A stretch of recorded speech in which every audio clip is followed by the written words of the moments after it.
Welcome to another episode of Beyond Choose Detective Gomez Files. I'm your host, Detective Gomez, and today we're talking about rising stars versus established champions, upcoming title fights in 2024. I talk about sports every once in a while on my channel, but I'd like to talk about these fights because we've got three big fights coming up here, starting in April. Let's see here, May and July here, and one of the biggest ones is going to be here in the Dallas-Fort Worth area. But boxing has changed a little bit. It's not so much. A little bit when I was younger, boxing was actually free on television. But now it's like you have to pay for something every time you want to watch something good. And every one of these fights you got to pay for it, either one way or another. I think one's going to be on Amazon Prime, the other one's going to be on a network called Danza, DAZN, and just different ways to watch something you want to see. But in the good old days, everything was free on the weekends. But let's talk about these fights for a second. There's a big one coming up with Ryan Garcia and Devin Haney. It's going to be on April the 20th at the Barclays Center in Brooklyn, New York. And the Golden Boy Boxing is the one promoting it. It's Oscar De La Hoya. Now, both of these guys have seen each other in different ways. I think Garcia ran into him somewhere in Vegas. They started arguing, pushing each other, and both these guys are young, and they did the face-off just recently, and both of them were jib-jabbing back and forth. And unlike Ryan Garcia in the fight, personally, I think personally he's probably the better fighter, but I don't think mentally he's off there. And Devin Haney just might knock him silly.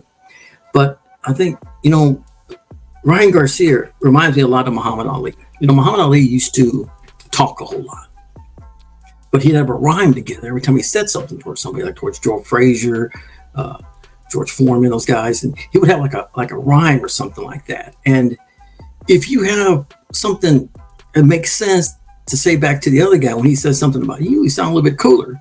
But Ryan Garcia just tends to just talk. He talks so fast, he's almost not making any sense. But I hope when it comes down to fighting and he's in the ring, he does a better job of that. And hopefully he can land some good punches, and that'll be the end of that. And there won't be any more talking about who's the best, and this and that, and your dad's this, and your mom's that, and your hair's this, and your hair's that, and all that kind of crazy stuff they were talking about in the face-off. But hopefully, like I said, it'll be a good fight, and they can both work things out. I'm gonna hope that Garcia can win, but like I said, Devin Haney is a strong fighter also, and if Ryan Garcia mentally isn't there, it's a good chance he could lose this fight. Very good chance. All right, let's talk about the next fight coming up. May 4th, Canelo Alvarez, where he's fighting a guy named Jaime Maguna at the T-Mobile Arena in Las Vegas. This is right before Cinco de Mayo. Of course, a lot of Hispanics like to enjoy Cinco de Mayo, but still be on Saturday, the day before. Nobody's really heard of this guy he's fighting. Canelo Alvarez has fought, some really good fighters in the very beginning, but this is like towards the end of his career, he's not really fighting that many guys that have really anybody really heard of. But that's the way it's supposed to be. When you start to get a little bit older in your career, you don't really need to fight strong opponents, because what people want to see and what you're trying to do for your legacy and of course make money, of course at the end of the day it's all about the money, right, is fight somebody that you can actually win and beat. It might be a close fight, but Canelo always seems to win him in the end. He wins like everyone, but I personally wish Canelo would just knock somebody silly, like in the first or second or third round. Have some of that energy and punching power that we used to see in the very beginning. But now he just takes it slow, and it just balances his time in the ring and tries not to waste all his punches at one time, and usually ends up winning the fight through a decision. And usually that's the way it goes. But good luck, Canelo Alvarez. I hope you win, and just keep doing what you're doing, man. You're got a great record. You've got every belt possible that you could have, and just keep winning. Let's talk about July 20th. Jake Paul versus Mike Tyson. This fight's going to be here in Arlington, Texas. It's 30 minutes outside of Dallas at the AT&T Center. If you don't know where that is, where all the Cowboys play their football games, the Dallas Cowboys play their football games there. Jake Paul's a YouTuber, and now he's a proclaimed boxer, and he's got a fight with Mike Tyson. Now this fight here, They're not sure if it's going to be like an official fight yet, where somebody actually gets, you know, credit for winning or losing. But, you know, Mike Tyson's a little bit older. Jake Paul's a lot younger. And it could go either way. A lot of people, you know, love Tyson because Tyson's knocked people silly in his, you know, earlier in his career. I mean, he knocked them out in first and second rounds, just one punch. And I honestly think that he still got that punch, that he could hit Jake Paul one time and knock him silly. That guy's not going to get up. I think a lot of people are hoping for that.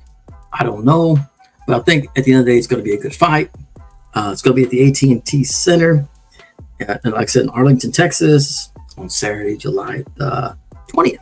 So if you're, you know, in Dallas, be sure and, you know, get you a ticket. I think the tickets are around like $400 or $500 a seat for good tickets. But it's going to be they said they're selling tickets right and left for it. So I think it's going to be a good fight.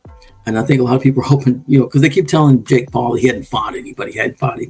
He keeps fighting people that have been, you know, out of the business for a while, out of boxing for a little bit, or retired, or have some kind of problems with their, you know, weight and stuff like that. Hadn't really had fought anybody. So hopefully this time, you know, if he happens to beat Mike Tyson, then, you know, people can stop talking and say, hey, man, say the guy can fight.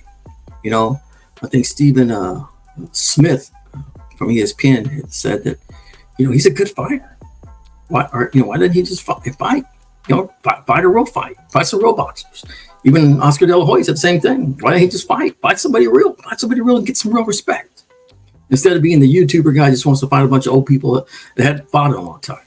You know, I totally agree with that. If you want to get in the ring, fight some real fighters. And then people start respecting you as a real fighter. But like I said, these will be going down. Like I said, the first one is on April the 20th. The second one's May 4th. And of course, the last one is July 20th. So stay tuned. Like to see some of these like rising stars, you know, versus some of these established champions from the past. And all these fights are coming up in 2024. So stay tuned and good luck to all you guys. Knock them silly if you can. We want to thank our sponsor today, Mr. Juan Hernandez at Juan Hernandez Law.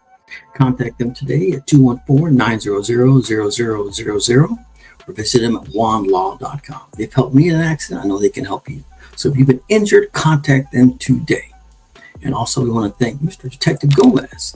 That's me, a property investigator here in the Dallas-Fort Worth area. If you've got a cheating spouse, missing person, child custody, going through divorce, you need help, contact me at 214-823-5600 or visit me at detectivegomez.com. All right. Take care. I'll see you next time on Beyond Cheers, Detective Gomez Files. And remember, don't cheat. I'll see you next time.